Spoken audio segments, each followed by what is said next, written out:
and welcome to this week's News Desk. I'm Chris Stafford, and this is Season 4, Episode 18, and we're recording on Wednesday, May the 18th, a glorious day in Middleburg, Virginia. How is it over in London, Nancy? Yeah, it's not too bad. It's also pretty nice weather over here as well. Starting to definitely get into summer vibes. Hopefully it stays like this and doesn't start raining. Yeah, because you've got a race coming up, haven't you? Yeah, so I'm doing a Trails half marathon the weekend after next, up in the Lake District. So ideally I kind of want no rain, but not too hot. So kind of, maybe 18 Celsius or something like that. And yeah, so I don't want to be dehydrated. I don't want to get soaking wet, but pleasant weather would be very nice. So yeah, fingers crossed that it stays kind of how it is at the moment. Yeah, well, good luck with that. You'll let us know how that goes, of course. And you're thinking of a marathon again in the fall, aren't you?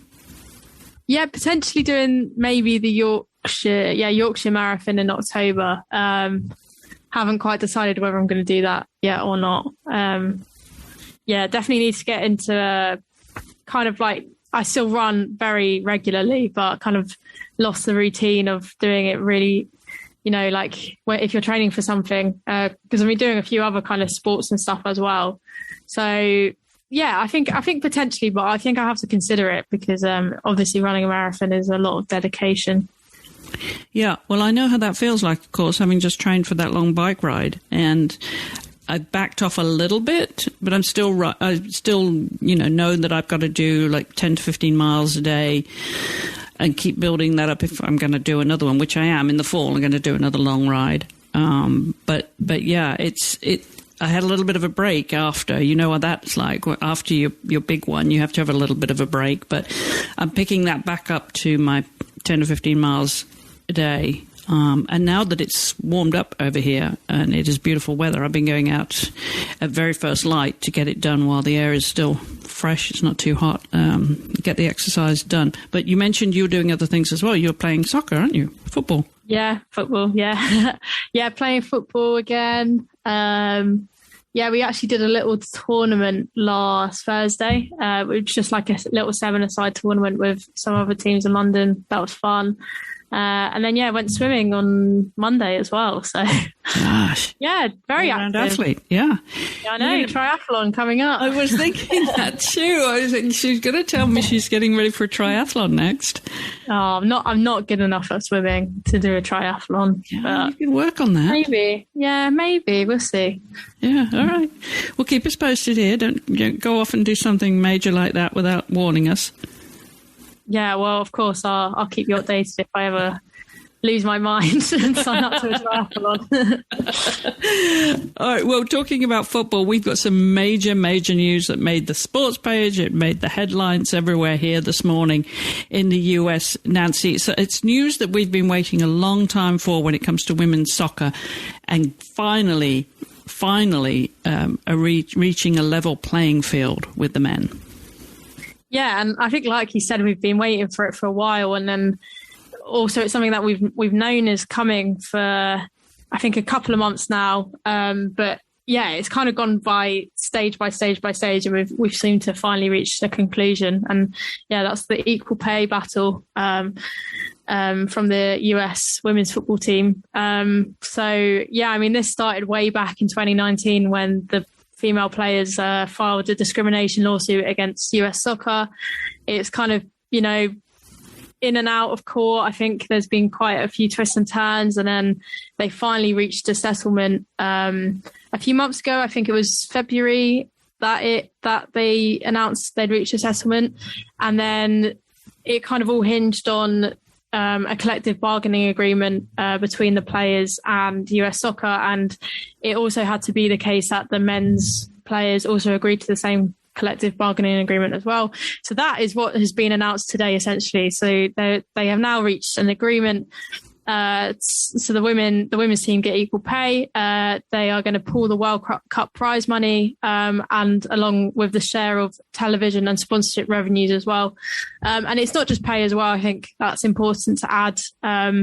It's equality of kind of childcare benefits, travel and accommodation, venues. So it's all, it's basically kind of everything, every aspect of being in the national team. And yeah, it benefits the men's players as well, because the men's team now receive childcare benefits, which the women's team had for more than 25 years. So it is, like the definition of equality. Both the men and the women's teams benefit from this. And like you said, it's incredibly long time coming. A lot of other countries have given their national teams equal pay, and despite the fact the US were the most successful women's team in the world by a long way, they hadn't been getting the pay that they deserved. And yeah, it's great to see that that's finally changed now.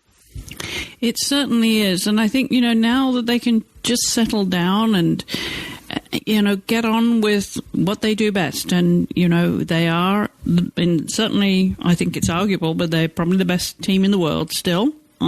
That's going to be disputed, I know, come the next World Cup. And it didn't seem that way at the Olympics, obviously. We didn't find a form, but we're still one of the top, Nancy. I mean, the reputation is there, isn't it?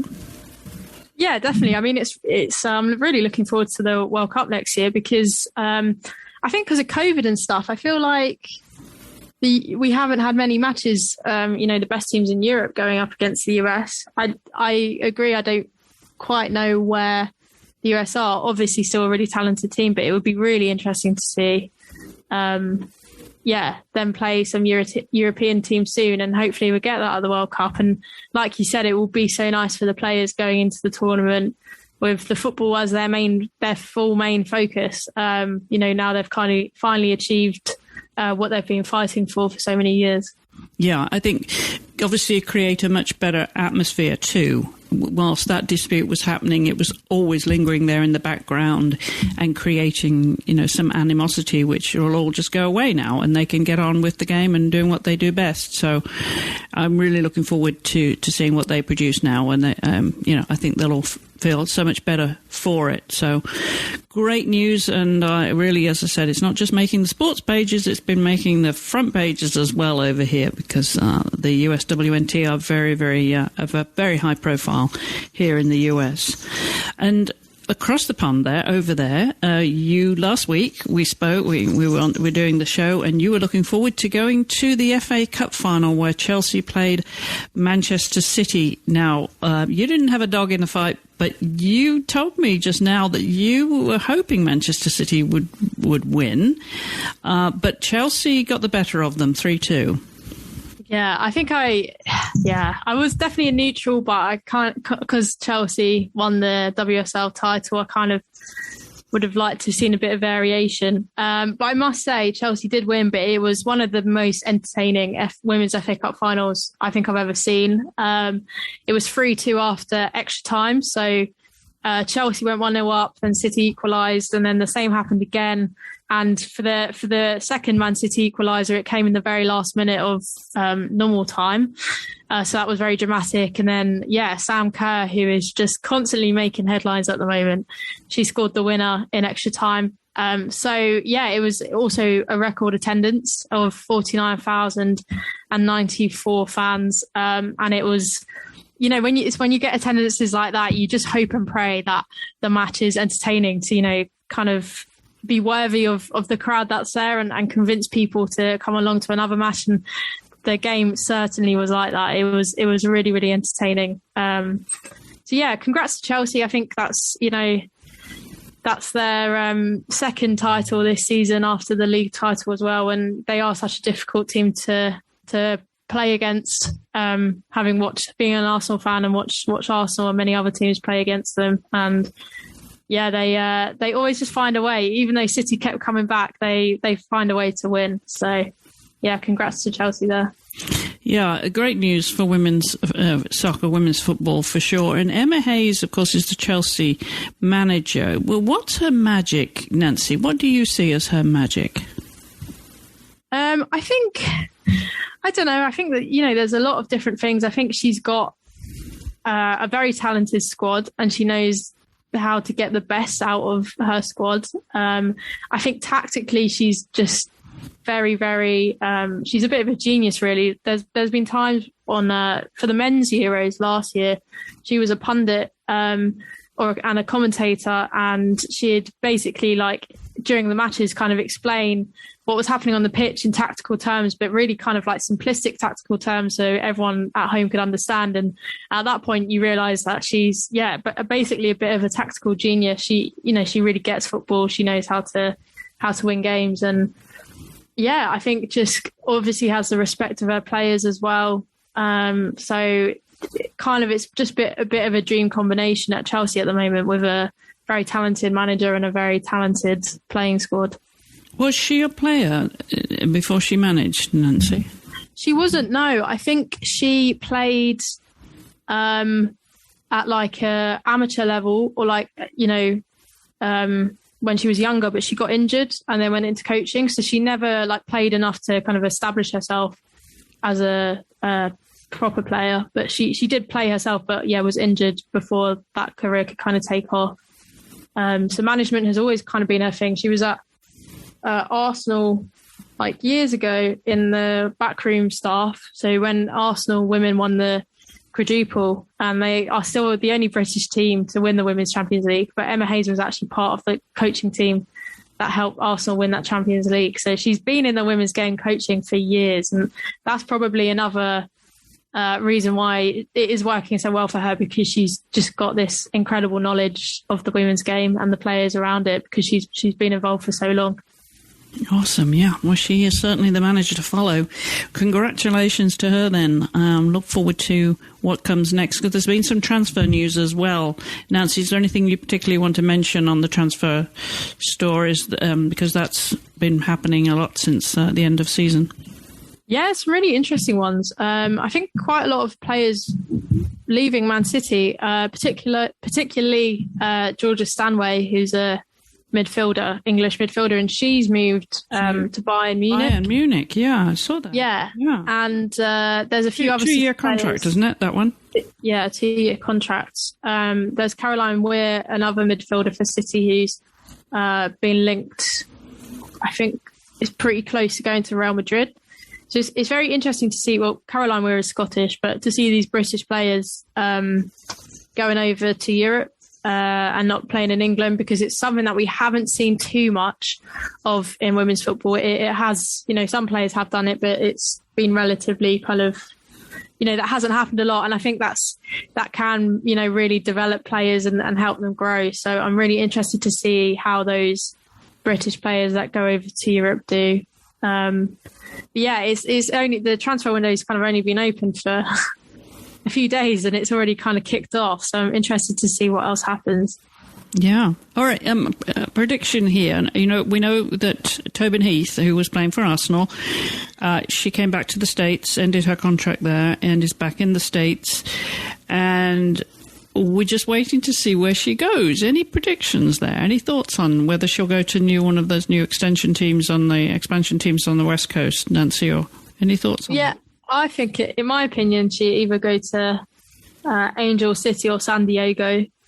San Diego, she's worked with Casey Stoney before, so maybe she'll be quite tempted to go back with her. I think she has praised her before and said that one of the reasons when she went to Manchester United, she went there because Casey Stoney at the time was manager. So essentially, I personally think one of those two teams. Yeah, that's my opinion. Well, of course, Kristen Press is with Angel City, just saying, and so she would be a competitor. I know geographically very close, but that would be very interesting, wouldn't it, if she went there? But she's got to get fit first. I think she's still overcoming that injury, from what I hear. Yeah, so I think, I think like fitness is probably one of the bigger issues, because she struggled to get game time last season because of fitness issues. So hopefully, once she gets over it, that's it, and it doesn't kind of rear its head again. Mm-hmm. All right, we will bring you any news that we have on that. of course, here on the news desk and at withsports.com. You can follow the links to all the stories as well. And don't forget, follow us on social media too, at With Sports and at Nancy_Gillan. We'll give you all of those at the end of the show. But let's move on now to the next story we've got is actually in sailing. It's some good news for a brand new tour in women's sailing, Nancy. Yeah, this is very exciting for sailing fans. So the World Match Racing Tour has announced that it's launching the first women's World Match Racing Tour. So that it's going to have 4 events in France, Denmark, Greece, and then the World Championships in New Zealand. So it's basically going to try and grow female participation in sailing and match racing around the world. Particularly because I think there's currently over 200 female match racing sailors on the World Sailing Global Ranking. So a lot of people that can get involved in this event, basically. And yeah, I think there's been women's match racing before, hasn't there? I think the Women's International Match Racing Series started in 2013, and I think the last title was awarded in 2019. So it's kind of continuing on from that. But yeah, great to see another sailing event launched specifically for women. Yeah, very good news. We may hear more about that on the sailing show, so stay tuned here at Wisp Sports. We're going to move on to tennis now because it is the busy time in Europe with the hard court season well underway with the Italian, with the Spanish, so in Spain, they're in Italy, and of course it will be Roland Garros for the French Open coming up very shortly here. But there's one player who is dominating this year, and it's really exciting to see her just go from strength to strength, Nancy, the Polish player Iga Swiatek. You've been reading some interesting stats on her, haven't you?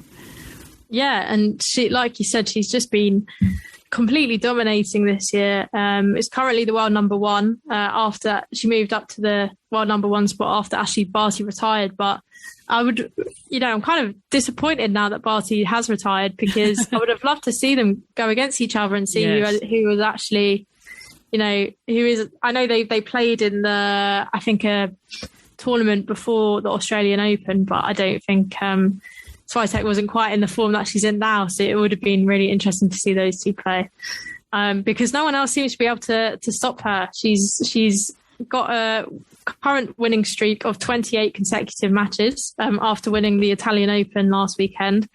And so she's heading into the French Open as a very heavy favourite. And yeah, some of the statistics are just incredible when matching or closing in on a lot of kind of records set by Serena Williams. So she's her winning streak, first of all. So she's got 28. So since 2000, she's got the 4th longest winning streak. So Venus Williams has the longest with 35. Justine Henin has 32. And then Serena Williams has 34. So Swiatek with 28 isn't too far off that. She's become the first player since Serena Williams in 2014 to win more than 5 titles in a single season. And as well, she has, I think, the first player since Serena Williams to win 4 WTA 1000 titles in a row as well. So she's really kind of like matching the dominance that Serena Williams once had in women's tennis. And yeah, so the French Open coming up next week. I think for me, obviously, yeah, Swiatek has dominated and she's been winning all the WTA 1000 titles. But I suppose you kind of, when you measure greatness in tennis and you look back at all the big names, it's always measured by Grand Slams. So I suppose she will want to start winning more Grand Slams. She's got one to her name after winning the French Open in 2020. And yeah, surely at this rate, she is definitely favourite to win this year's event too. Yeah, very excited to watch her just go from strength to strength. Really, really fun. And as you say, records being broken, that's what it's all about, isn't it? And good to see new names too, because there's a lot of really good players on the women's side now, from different countries. There's a great diversity too, and some exciting, very young players, as we've talked about before. So yeah, let's see what she does. I wouldn't bet against her for the French Open, would you?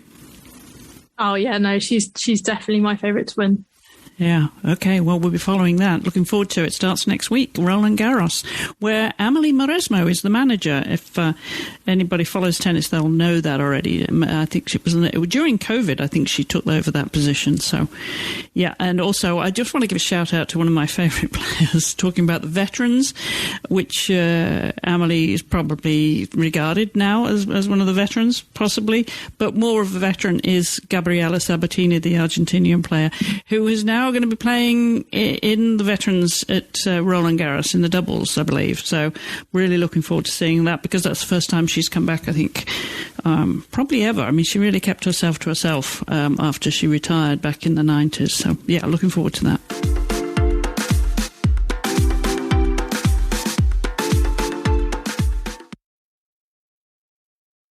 All right, let's move on to something completely different now. And this is an Iranian weightlifting story. What's that about, Nancy? Yes, this is about two Iranian weightlifters have basically defected and fled to Germany. So they were both competing in Greece at the Junior World Championships, and both have basically left because of the way they're treated in Iran. It's essentially two of Iran's best female weightlifters as well, so it's kind of left their team quite depleted. One of my former colleagues at Inside the Games has interviewed one of the Iranian weightlifters that has left. She's kind of revealed some of the treatment that she had. So she said she was only paid $90 in 3 years competing for Iran as a weightlifter, while male athletes received a monthly salary. She couldn't speak or mix with her own male teammates, had bad training conditions, was suspended when she complained, and then was treated humiliatingly throughout her time in the national team. If you kind of read the whole interview, she goes into more details about one of those aspects. There was kind of like really ridiculous statements made in the press. So there's a famous Iranian actor who said that weightlifting was contrary to motherhood, and that women that did it could damage their breasts and ovaries. So this was during an interview on Iran's state television. His comments kind of just went uncriticised. I think quite a sad state of affairs. The other woman that defected was the 17-year-old Yekta Jamali, who was has, I think, she's a 3-time youth and junior world champion, or medalist at the Junior World Championships. So she was a kind of very exciting young prospect. So I think it shows just the kind of how badly they were being treated that both athletes felt they needed to kind of flee to Germany. Yeah, well, hopefully that, they'll still be able to represent their country. Do you think they will, or does this mean they've been ostracized now? Probably ostracized, I think, but hopefully they'd be able to compete for Germany instead. That might require a change in nationality, but there's also at the Olympics the refugee team as well. So potentially maybe they'd be able to compete for the refugee team. So hopefully there are still options for them to compete. Right. Yeah, that's a good story, very comprehensive story. And again, as Nancy said, that's at insidethegames.biz, and the author of that is Brian Oliver. We'll put a link in the show notes, as always, at wisports.com. Right, what have we got next, Nancy? We've got a story about vollering Itzulia Women's Stage 1 win. What vollering wins the first stage as organisers apologise for race director comments. What's going on there? Yeah, so this is the Itzulia Women's cycling race. So this is the race has happened. So vollering did win overall. I think she won all 3 stages. But organisers. So the race is basically it was the first time that this race had happened, and it's the equivalent of the men's tour of the Basque Country. So one of the more prestigious races on the men's cycling tour. They'd finally created a women's equivalent, and it was on the Women's World Tour. But then the organizer of the race, Julian Arasso, organisers were forced to apologize after Arasso spoke to a radio show and suggested that they'd been forced to organise a women's race. So he said, we have almost been forced to organise it. This is a matter of fashion. Everyone says that you have to do things for women's sport, and it has also touched cycling. So as you can imagine, this caused a lot of uproar. And the race organisers, in their apology, said that they said sorry. They said their support and commitment as an organisation to women's cycling are unequivocal. And the organisation regrets any misunderstanding and the unease generated, and hopes that the unfortunate comments made by Arasso do not tarnish the excellent progress made by the arrival of the Itzulia Women race. So, yeah, kind of probably obviously a great occasion that this women's race has been. There's finally a women's equivalent of the Tour of the Basque Country, but really massively overshadowed by some very kind of disappointing comments from the organisers. Yeah, very, very disappointing. Well, we have another story from cycling, Nancy, but this is an absolute tragedy. What happened to Moriah Wilson, a gravel cyclist in Texas last week. Tell us about that story, because that really is really, really hard, this one. Yeah, very, very tragic shooting. Moriah Wilson, she is an elite racer on the US gravel and mountain bike scene. And she traveled to Texas for an event. Unfortunately was found bleeding and unconscious, and she'd been shot, and it's been ruled as a homicide. Just 25 years old and essentially just traveling to a race as well. It's just very, really, really, really horrible news. They haven't released further details of the crime. So, I think it's unclear as to exactly what unfolded. But, just a very kind of talented cyclist, losing her life. It's just very, very sad. Absolutely tragic. And as you say, so young. And she was a ski racer. She grew up in Vermont. She was a ski racer before she switched to cycling, and she was regarded as a rising star in American cycling. In 2021, she vaulted onto the national scene after she finished second at the Colorado's Leadville Trail 100-mile mountain bike, one of the largest mountain bike events in the country, and then won the Arkansas Big Sugar gravel race. And she continued her upward trajectory in 2022 by winning the Sea Otter Classic and the Belgian Waffle Ride events. So she was very much a rising star in the sport, and gravel cycling is becoming increasingly popular over here. It's something I do, but not racing.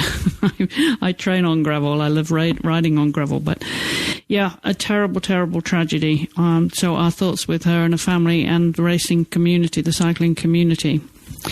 Well, our last story this week, James Haskell is somebody in rugby you may be more familiar with than I am over there in the UK. He's been accused of disrespecting female rugby players, Nancy, and he was called out.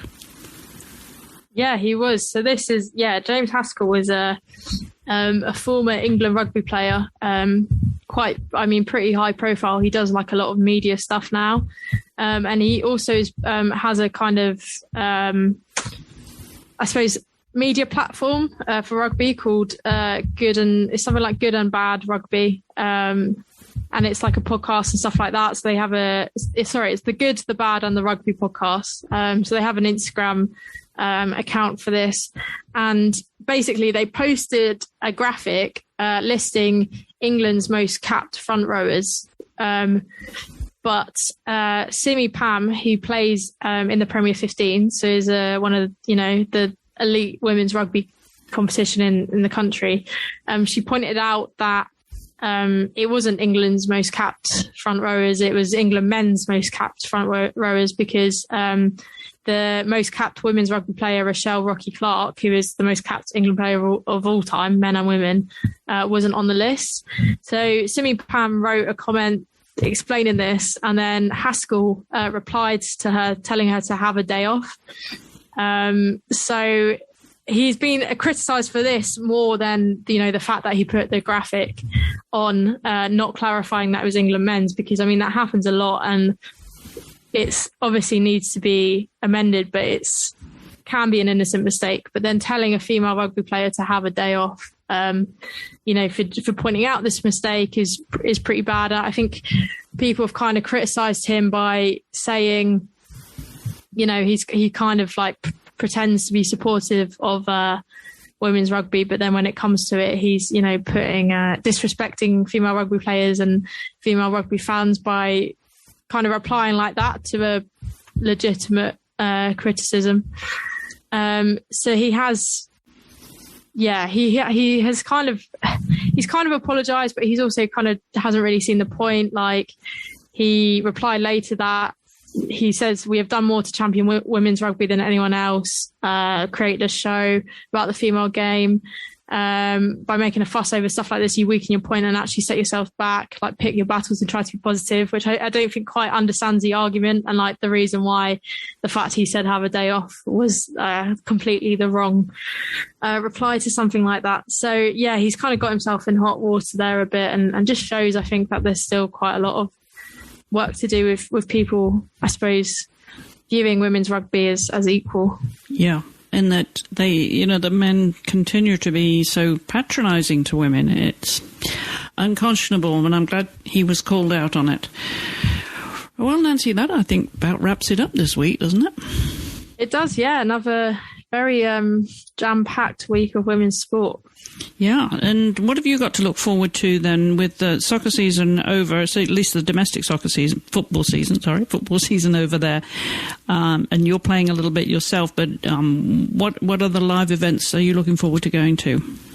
I suppose the Euros is probably the next big live event, and that's about 6 weeks away, but yeah, just preparing for the Euros. We've got the Women's Champions League on Sunday, which I won't be going to live because it's in Italy, but I'll be watching on TV. The French Open, definitely Wimbledon. I'm really hoping to go to some of the little tournaments that happen in England before Wimbledon, because Eastbourne, you have to go to Eastbourne. Yeah, Eastbourne, and then there's the one in Birmingham as well, which will be quite interesting. Birmingham Classic. Yeah, I need to try and sort my accreditation out for that. But yeah, in the immediate future, I don't think, unless I'm forgetting something, there's not going to anything in the immediate future, but there's a lot on the horizon, so just looking forward to that. There's certainly a lot to watch out for, as you say. French Open starts next week, and Wimbledon will be here before we know it. Lots to look forward to. As always, here we will bring you the top stories that we pick each week at wisports.com. Whenever you listen to podcasts, just look for Wis Sports or the Wis Sports Desk. And follow Nancy at Nancy_Gillen. And what are your other social media handles, Nancy? Yeah, so that's my Twitter handle, and then my Instagram handle is NancyGillen_sport. And then everything I write is on Give Me Sport Women, and our Twitter handle is Give Me Sport W. Okay, and we, of course, at social media at Wisp Sports. So from Nancy and me, Chris Stafford, until next week, thank you for listening and enjoy your sport.